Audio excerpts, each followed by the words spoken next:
Hello friend, welcome back to my channel. তোমরা দেখছো happy বয় অষ্টমী বয় blog. এখন প্রায় সময় সকাল 9:30, আর সকাল সকাল দেখা হয়ে গেল কিউট মাম্মামের সাথে। আর আমাদের চার্চের রঙের কাজ হচ্ছে, তাই আমি এখানে দেখতে এসেছিলাম। আজকে ছিল হচ্ছে দ্বিতীয় দিন। আমার ফার্স্ট দিনের ব্লগটা সব ডিলিট হয়ে গিয়েছে। আমার প্রথম দিনের ব্লগটা এডিট করার পরে ডিলিট হয়ে গিয়েছিল, তাই খারাপটা একটু বেশি লেগেছিল। Good morning, good morning.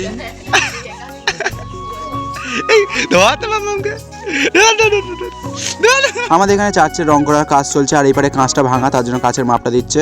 এখন সময় প্রায় 10টা। আমরা বেরিয়ে পড়েছি কাঁচ এবং কিছু রং কিনতে। আমার আগের ব্লগ ভিডিওটা ডিলিট হয়ে গিয়েছে, মানে চার্চের রঙের কাজ যেদিন থেকে শুরু হয়েছিল সেই দিনের ব্লগটা। আর এখান থেকে আমরা কাঁচের মাপটা রেখে দিয়ে বেরিয়ে পড়লাম রঙের দোকানে। আমার আগের ভিডিওতে সবটাই ক্যাপচার করা ছিল, মানে আমাদের চার্চটা আগে কেমন ছিল বা কি রং করা হচ্ছিল, কি রং কিনেছিলাম সবটাই ছিল, বাট আফসোস ডিলিট হয়ে গিয়েছে। আর এখন আমরা চলে এলাম রঙের দোকানে। আর আজকে এই রঙের দোকানে প্রচন্ড লেট হচ্ছিল, কারণ কি ওনাদের মিটিং ছিল। আর আমাদের এখানে রং নেওয়া হয়ে গিয়েছে, আর এখানে বিল করছিল। আমরা এই রঙের দোকানে এসেছিলাম প্রায় 10:30, আর এখন সময় প্রায় 12টা বাজতে যায়। আর যখন সেই রংগুলো কিনে নিয়ে বের হচ্ছিলাম, আর সেই সময় আমাকে রঙের মিস্ত্রি ফোন করে বললো যে এখনো রং লাগবে, তার জন্য আরো সময় লাগলো। এখন প্রায় 1টা বাজতে যায়। দেখতে পাচ্ছ রাস্তাঘাট কেমন ফাঁকা হয়ে গিয়েছে। আর সেই রাস্তাতে অনেকক্ষণ দাঁড়িয়ে থাকার পরে এই ভ্যানটা পেলাম। আজকে সারা বেলা এখানেই কেটে গেছে বলতে পারো, সেই 10টা থেকে প্রায় দুপুর 1টা পর্যন্ত আমাদের সমস্ত রঙের বালতি তোলা হয়ে গিয়েছে। তো চলো এবারে যাওয়া যাক বাড়ির দিকে। বাট সত্যি কথা বলতে আজকে আমাদের ভাগ্যটাই খারাপ ছিল। রাস্তাতে যাওয়ার পথে সেই কাঁচটা নেবার কথা ছিল, আর এখানে এসে দোকানদার লাঞ্চ করতে চলে গিয়েছে, তাই আমাদের অনেক লেট হয়ে গিয়েছিল। তাই তারপর থেকে আমি আর অনেক ভিডিও করিনি। এখন সময় বিকাল 4টে, আর এখন আমি দেখতে এসেছি কতটা কাজ এগিয়েছে, বাট রং মিস্ত্রিরা চলে গিয়েছে। আর আমি ফার্স্টেই বললাম যে প্রথম দিনের ব্লগটা ডিলিট হয়ে গিয়েছে, তাই তোমাদেরকে আমি অনেক কিছু শেয়ার করতে পারলাম না।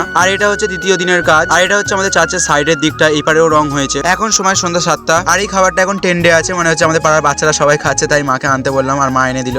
আর সেটাকেই খাচ্ছিলাম, তাই একটু ভিডিও ক্যাপচার করে নিলাম। আর আমার মতো বাচ্চাদের খাবার কে কে খেতে পছন্দ করো সেটা কমেন্ট করে জানিও। আর সত্যি কথা বলতে এই মশলা মাখানো পাঁপড়টা খেতে বেশ ভালোই ছিল।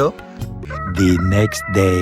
হ্যালো ফ্রেন্ড, গুড মর্নিং সকলকে। আর এখন আমি করবো ব্রেকফাস্ট, বাট আমি এটা ব্লগ করবো বলে বাট আমি করতে পারিনি, কারণ আমার একটা স্টোরেজ ফুল আছে, মানে আমার একটা ভিডিও স্টোর আছে আর স্টোরেজ ফুল, তার জন্য আমি ভিডিও করতে পারছি না। তো এখন করে নেবো হচ্ছে ব্রেকফাস্ট। করেছি হচ্ছে পটেটো ফ্রাই, আর রয়েছে হচ্ছে সোজা স্যালাড, আর এবার রয়েছে হচ্ছে চাটনি বলতে সস, আর এটা হচ্ছে লেবু আর লঙ্কা। বাট আমি লঙ্কাটা খাবো না, ভিডিওর জন্য নিয়েছি। তো চলো খাওয়া যাক। এটা আমি নিজের হাতে বানিয়েছি।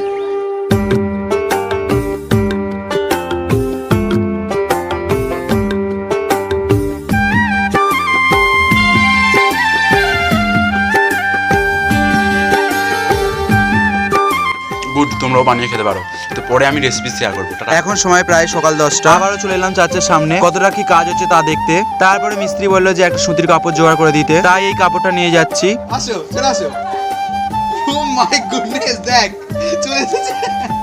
তো আজকেও দেখা হয়ে গেল সেই কিউট মাম্মামের সাথে। ও আমাকে ঠিক কতটা চেনে আমি জানি না, বাট ও আমাকে দেখলেও আমার কোলে চলে আসে। আর এই জিনিসটা ওর মধ্যে খুবই ভালো লাগে, কারণ ও আমাকে চেনে না জানে না, তার সত্ত্বেও আমার কাছে চলে আসে, এবং কি ওর মায়ের কোল থেকেও চলে আসে। তোমরা হয়তো সেই চিলড্রেন্স ডে ব্লগে দেখেছো, তাই আজকে ওকে নিয়ে অনেক খেলা করলাম, এবং তার সাথে অনেক কটা ফটোও তুলে নিলাম।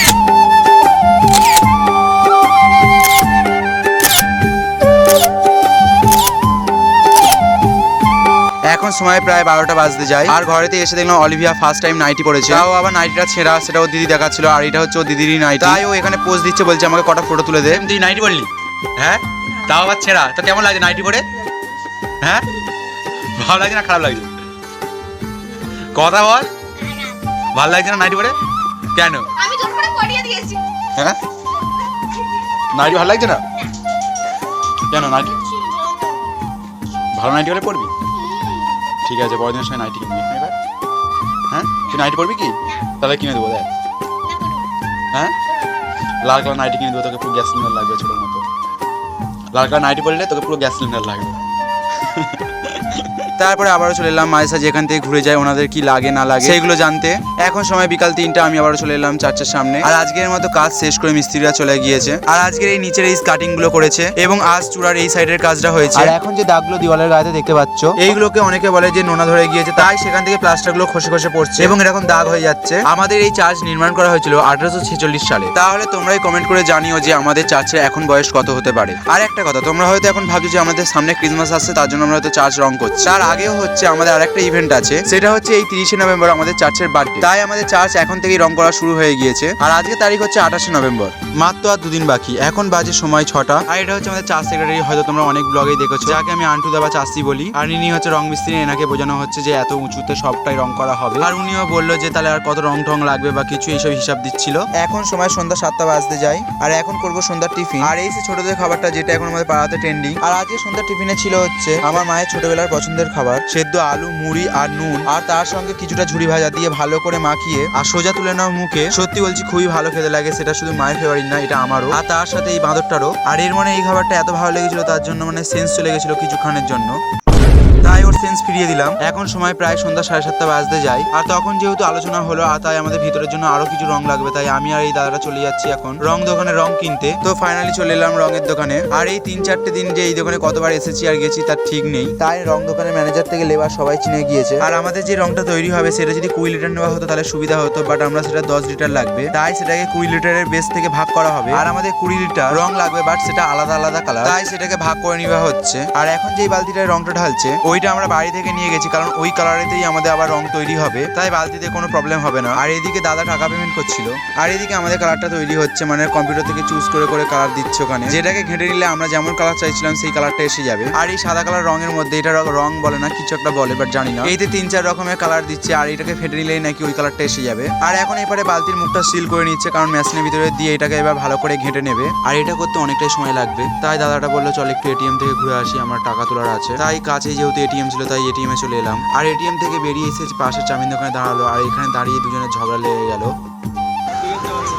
কি মাথা আমি নেবো না আমি বলে দিচ্ছি, আমি নেবো না। কেন তোকে বলেছে? আর দুজনের ওখানে ঝগড়া হয়ে গেল কোনো একটা বিষয় নিয়ে, তাই ওকে ওখানে রেখেই আমি চলে যাচ্ছি রঙের দোকানে। আর আমি একাই চলে এলাম রঙের দোকানে। আর এসে দেখলাম আমাদের টোটো ড্রাইভার চলে এসেছে। আর এদিকে আমাদের দুটো কালারই তৈরি হয়ে গিয়েছে। আর তারপরে সেইগুলোকে নিয়ে চলে এলাম টোটোতে, মানে বড় বালতিটা ওই নিয়ে এসেছে আর ছোট বালতিটা আমি নিয়ে এলাম। তারপর আমাদের টোটো ছেড়ে দিল, আর আমি ওর উপরে রেগে গেছি বলে আমি ওর পাশে বসে, তাই আমি টোটোর সামনে এসে বসেছিলাম। আর সমানে ও পেছন থেকে আমাকে টানছিল। ঝামমারি তুই চাস?